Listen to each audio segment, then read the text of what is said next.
Good morning, and thank you for joining us on the KHOU 11 app for this weather impact alert cut in. I'm Alona Carson here with Jacob Rascon. Yeah, right now we are tracking some damage left behind across the Houston area as a result of these storms.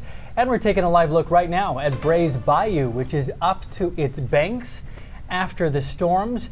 Thankfully, still has a few feet to go before the levels become a problem for anyone there. Yeah, but certainly a lot of water when we take that live look. Now, we are seeing damage like this. The East Loop closed for several hours this morning. This was after a tanker truck lost control and jackknifed in the main lanes. Then not long after, a FedEx truck hauling 2 trailers of cargo also lost control. And as you can see, it flipped onto its side with the second trailer ending up in the grass next to the shoulder. This freeway was closed for hours, opening sometime before 8 o'clock this morning. Those were just some of the problems from this morning. We want to send it over to Jennifer Reyna with a look at how roads are doing right now. Jen. Hey, good morning. Yes, we have seen everything sort of calm down. We had mess this morning. I mean, it took some drivers an hour and a half to get to where they were going. One of those hot spots was the North Freeway at North Main, where we had the North Freeway shut down outbound. It was jammed up all within downtown. We are seeing much improved conditions there. We want to flip to our next camera shot there, or looking at the map. As you can see, we have some slow spots here and there. Chris, go ahead and advance for me. Up in the Conroe area, if you're headed up toward Woodlands, it's going to be congested. Headed southbound around Cypress, you've got some delays, but no major issues like we had earlier this morning. Also tracking some West Loop delays right near the Galleria. Beltway, if you plan on traveling, I know you're paying for it. So right now, slow going northbound past Chinatown, up through Westheimer, and finally on 146, we've got some delays if you're headed out toward Baytown. But again, nothing major like we saw this morning. At one point, we had 3 highways completely shut down. So we are in much better shape overall. As you can see behind me, traffic is moving with a little bit more ease for sure. Now, roadways are still damp, and you wouldn't want to let your guard down in any low-lying areas where there could still be some ponding, because if you're running at high speeds or following near high-capacity vehicles, you're just taking an extra chance. So be sure that you wait until things really dry up. Drive times, well, it looks like it says 79 minutes in from Katy, but it certainly is not. We see completely green conditions from 99 pushing into downtown. Now, a half hour in from Sugar Land, yeah, that's about true. 21 minutes in from Baytown, and that's going to be your latest look at traffic. All right, Jen, and we have team coverage on the roads for us this morning. Yes, KHOU 11's Jalissa Garza is at the North Freeway HOV entrance ramp in downtown. She's been there all morning long. And Jalissa, as you get that up close look at the box truck, you have an update as it's happening. Yeah, Alona and Jacob, I'm going to quickly step out of the way to give you a look. They just flipped the truck on its side not even 2 minutes ago. You can see the top part of it still to the right side. We know TxDOT crews got here not long ago. You can also see them out here. They're here to help with the cleanup and check for any road damage after this box truck went off I-10 and landed right here near the ramp below the I-45 interchange close to U of H downtown. Now, TxDOT does say that if the truck has to be offloaded before it can be moved, then they would help with that, but that was still being assessed. But again, like I mentioned, we just saw 2 minutes ago, they flipped the truck back and we could see even more damage. But I mean, you can just see the top of it squished in, it looks like. I talked to HPD also just moments before checking in with you guys. They tell me that the call for this came in at about 3:15 this morning, saying one vehicle crashed, a small box truck flipped into the HOV lane. That's what you're looking at right here. We do know now one person was transported, but HPD was not able to give me any information on their condition. Earlier this morning when we arrived to the scene, we were told that the driver was okay. So again, we're still working to get more information on that. But I do want to say the Travis Street ramp to enter I-45 to get here onto the HOV lane has been closed since at least before 5 o'clock this morning. And that made it tough for some drivers trying to get through this area, even for ourselves to try to get here to the scene. Now, again, we're still working to confirm whether the driver is okay and just get a clear update on their condition. But again, TxDOT crews are here helping with cleanup, checking for road damage, and they did tell me there's no definitive timeline yet for when everything will be cleared. Of course, we're going to keep checking with text on HPD for updates, especially on the driver's condition, whether any roadway damage was found, and when this area could reopen. But for now, drivers in downtown Houston, whether you're a U of H downtown student trying to go home after class or just leaving the downtown area, reminder, the ramp here by Travis Street is still closed. Again, we're going to get more information in real time for you guys, and we'll be sure to bring it to you on the KHOU 11 app. For now, reporting live this morning in downtown Houston, Jalissa Garza, KHOU 11 News. Okay, they're making progress, but still a while to go out there, Jalissa. Thank you. All right, let's get over to Cheetah Craft, keeping a close eye on the radar. Now, Cheetah, we're looking at some of these estimates, more than 7 inches in one area. Look at this. I mean, this is really what shows, I think, such a clear picture of why Brazoria County has an active flash flood warning that I'll get to.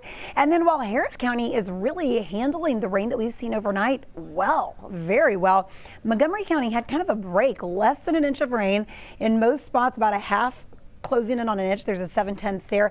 And then the further north and west you go, we've also had some big totals. But again, across Harris County, I think most areas saw between 1 to 3 inches of rain. Same for Waller County, big part of Fort Bend. It is Brazoria, especially closer into Lake Jackson, all surrounding between 6 and over 7 inches of rain. That's a lot of rain in a short period of time. Those were 12-hour radar estimates, so you can think just from midnight how much rain that everybody has picked up. Live look at the radar right now. The back edge of the rain we are going to see for the day is closing in on Katy. Otherwise, we're still tracking some moderate showers from Angleton, Freeport, closing in on Galveston along the Gulf Freeway. But inside the loop, we're really starting to see this rain taper down. It is really, really light. Still a nuisance, and still where we have some areas of slick spots, it's going to stay that way because it's still active, but not in comparison of what we're dealing with in Brazoria County. Active flash flood warning. Now, this is issued by the National Weather Service until 11:15 this morning. We will see, this continues to extend its timeline. Originally, it was set to expire around 9, then 10:30. Now it's been upgraded to a flash flood warning and in effect until 11:15. So I show you Lake Jackson, and then I want you to think all areas surrounding this is where we could be looking at some ponding, some high water, and that will be the case at least over the next hour, potentially over the next couple hours. This will be the area to watch. A couple reasons why. That's where we saw the most amount of rain overnight, and we are still tracking active rain. Let's talk about the loop, back to the Beltway, heart of Harris County, finally seeing a big break. And as far as the active rain that is falling. So I'm going to kind of take you neighborhood by neighborhood, show you exactly how much rain we've seen. We have a partnership with the Neighborhood Weather Network, and this allows us to go street by street, showing you the different rain accumulations. So as I zoom in, here's Pearland, and a lot of areas close to Pearland picked up between about an inch to an inch and a half. Now it's a different story when you go just a little further west. Here's Silver Creek Drive at 2.5 inches, Pomona South over 3 inches of rain, and this is since midnight. This is today's rainfall totals. Now as I take you closer into, remember I said Lake Jackson and all areas surrounding, from our Neighborhood Weather Network, it's showing between about 4 to 6 inches of rain, and that's kind of street by street. So those radar estimates, they're not exact, but they're just an estimate of how much we've seen. Now, when you talk from the Neighborhood Weather Network, the Tempest weather stations are showing you this at a different home on each one of these streets. So these are exact accumulations between 5 to 6 inches of rain, all surrounding Lake Jackson. These are the highest reports that we've had. Back to Harris County, it's a really big difference. Since midnight, we've picked up area-wide about 1 to 3 inches of rain, depending on where you go. Energy Corridor, here's Pine Sap Drive, over 2 inches of rain. Stoneleigh Terrace Drive, over 2 inches of rain. Been showing you those this morning. Closer into West U and Bel Air, okay, Lock Lowman Drive, almost 2 inches, but I'd say between an inch and a half to maybe 2.5 inches. So that's why that's that 1 to 3 inch mark across Harris County. We're handling this well. These are live flood gauges from the Harris County Warning District. And notice how everything is in the green. So that is good across a big part of the area. It's still gloomy. I know it's still wet. Roads are still a mess. I'd still plan on more time with the errands you're running, but the active falling rain is going to back off over the next hour. Now we're going to look ahead into tomorrow. So right now for your Thursday, we're under a slight risk of high water spots. That includes Dallas, Waco, Austin, into San Antonio, and all of Southeast Texas. A big reason is just because of the rain that we saw today. Even if we pick up just 1 to 2 inches of rain for tomorrow, for your Thursday, it could lead to additional ponding or high water spots. So I want you to keep your guard up. We are going to keep this weather impact alert in effect until 11:15, as long as that flash flood warning is in place. And then if we see anything through the afternoon, it's going to be really isolated. Think an isolated shower to an isolated thunderstorm, and then not much more than that. We get a break. Overnight for your Thursday, this is when we could pick up another 1 to 2 inches of rain, and see how the daily rain chances, they really take you right through the upcoming weekend. So guys, carefully monitoring Brazoria County, and then of course the rain chances to come. Yeah, every day. Okay, Cheetah, thank you. Our weather coverage continues now. In Alvin ISD, 2 elementary schools there are closed because of weather-related damage from this morning's storms. Yeah, KHOU 11's Ugochi Aloka joins us live from Merrick Elementary. And Ugochi, you just got a big update from the district?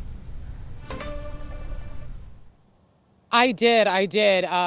Renee Rivas with the Alvin ISD, the communications director, she just told me literally like 30 seconds ago before I hopped on this report on the stream. She said that Wilder Elementary School and Merrick Elementary School both will be closed for the rest of the school year. So the last day of school is Friday. For the remaining of this week and the school year, they will be closed. That is how significant the water damage is to both schools inside. So they're working on repairing the issues and rectifying the issues. But for now, again, both schools are closed. We know inside Merrick Elementary School, they found significant water damage inside the cafeteria as well as the library. I want you to take a look at your screen here. This is video of the damage inside Wilder Elementary School, the second school that will be closed for the remaining school year.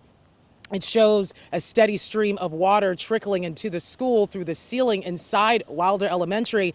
Then on the ground, it looks like some of the ceiling tiles fell to the ground after they were soaked with water. Now, Superintendent Carol Nelson says a roofer is checking the damage to the roof today. A maintenance and operations cleanup crew came as early as 4 a.m. when they got the word of all the water damage inside. Now, the district again confirming that both Wilder and Merrick Elementary School closed today due to that weather damage. They have been communicating with parents about what is going on. The superintendent telling us she stresses that safety will always come first, which is why they decided to go ahead and cancel classes. Again, that was for today, and now we just got word for the rest of the school year. In Alvin ISD, Merrick Elementary School and Wilder Elementary School are closed due to that significant water damage inside both schools. So we'll send it back to you all in the studio. Okay, well, we know, you know, Ugochi, that's not just big news for those students, that's big news for those parents as well, as they will figure out the rest of this week. We appreciate that breaking update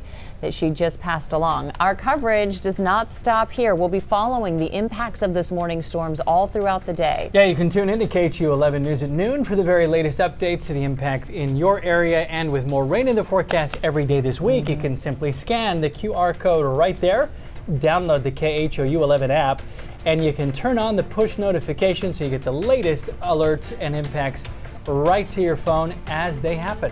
Have a great day. We'll see you soon.